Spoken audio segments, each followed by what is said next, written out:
We got AJ and Wilder. I mean, obviously, Fury talking about, you know, he got AJ about to join him, and they're going to team up UK versus US, and they trying to take over. However, I didn't understand what AJ was coming from because I don't know how that's going to benefit him. You know, I see it benefiting Tyson Fury.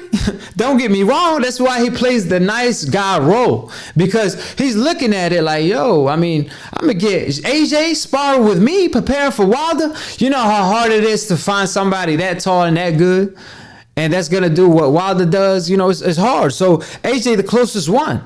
And he was going to have great sparring. So, of course, he was supposed to surrender and play the nice guy role. But what does AJ have to do? He made himself look bad in front of the public, because they're going to be like, man, that's the guy that people accuse you of ducking, and you're going to help somebody else beat him, and you got beef with Tyson?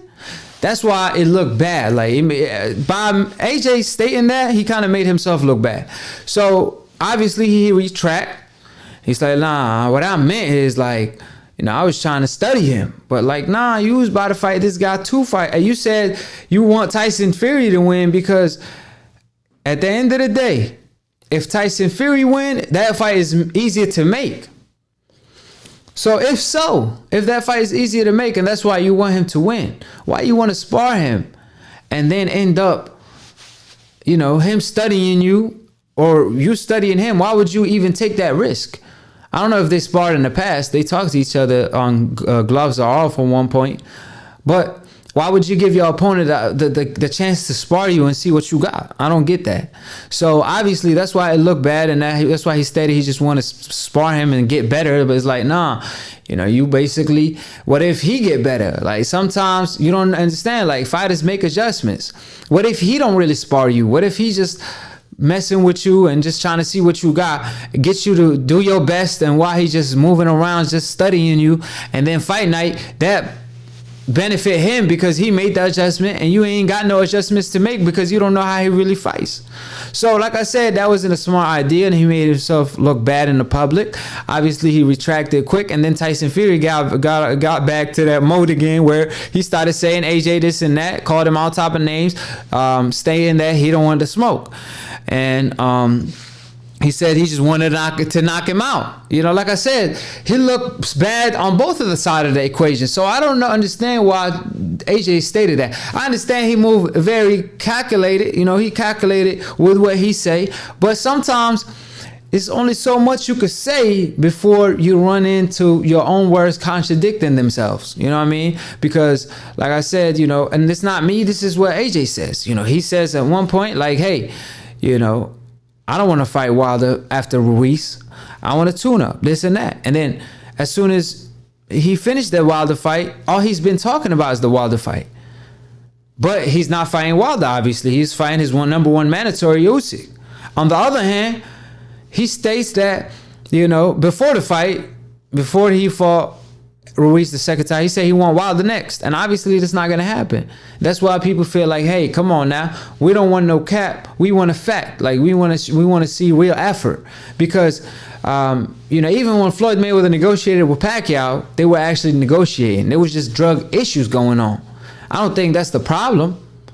So don't make that look like the problem, because we all saw how he looked in Saudi Arabia. He looked great. You know, he don't have to have all the muscles. Man could box great and have great power, being lean, and I feel like he have a lot of stamina. So, you know, you can, I mean, I don't know how well he will do against Wilder, but against Tyson Fury, that's a safer fight.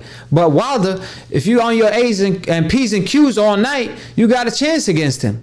But your own fans can't root for you when a guy interviews you and he roots for you, and he got to tell you, yo, save me from Wilder because I said that you want to fight him, and everybody went off on me. Like, hey, they don't believe you.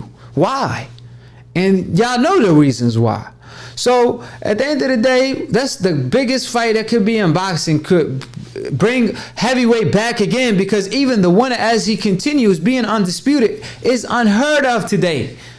So like I said, you know, AJ, he got to, yeah, I know he calculated with what he say, but now people solving the answer. They know the answer to them numbers.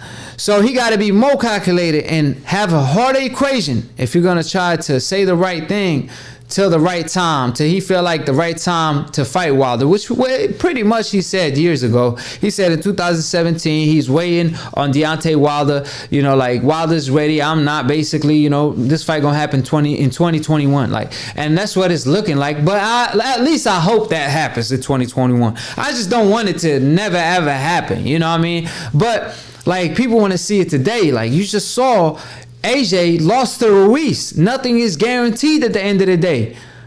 1 minute you winning, 1 minute you losing. So you got to fight the best, especially when you got an opportunity like this where Eddie Hearn was mad like he blew it to Ruiz. I mean, against Ruiz, his career was in front of him, literally. And you don't want to go through that again, because that was the guy that wasn't even supposed to be there. So, like I said, Eddie Hearn was crying and complaining. So at the end of the day, guess what? You know, Eddie Hearn, make it happen. You waiting too long. You don't want to miss out on a great opportunity. Hey, Professor Nim, hey, he on that magic-ish. Obviously, he did a magic trick and disappeared. He don't want none of the smoke today. I mean, come on, man. You got to recover a little bit, just like Chavez did a little bit, you know what I'm saying? When I'm going hard 12 round every day, you know what I'm saying? Every week on a split decision. And I'm over here, you know, his body missing. I done caught a body. You know what I'm saying? Hey, what if something happened to him? God forbid. It's just always, you know, laughter at the end of the day. But like I said, you know, when you win by knockout split decision, it's no longer split decision. It's unanimous decision slash knockout, because every time when we debating, I'm killing him with the left hook, right hook. He got to switch the subject every time, still counter him. You know what I'm saying? At the end of the day, it takes a toll on you. You got to take a little break. You know what I'm saying? So, you know, obviously, Professor Nick can't speak for himself. But obviously, I'm going to speak for him, because if he was here, he probably will throw the white flag. You know what I'm saying? But back to the topic. I'm just messing around with y'all guys.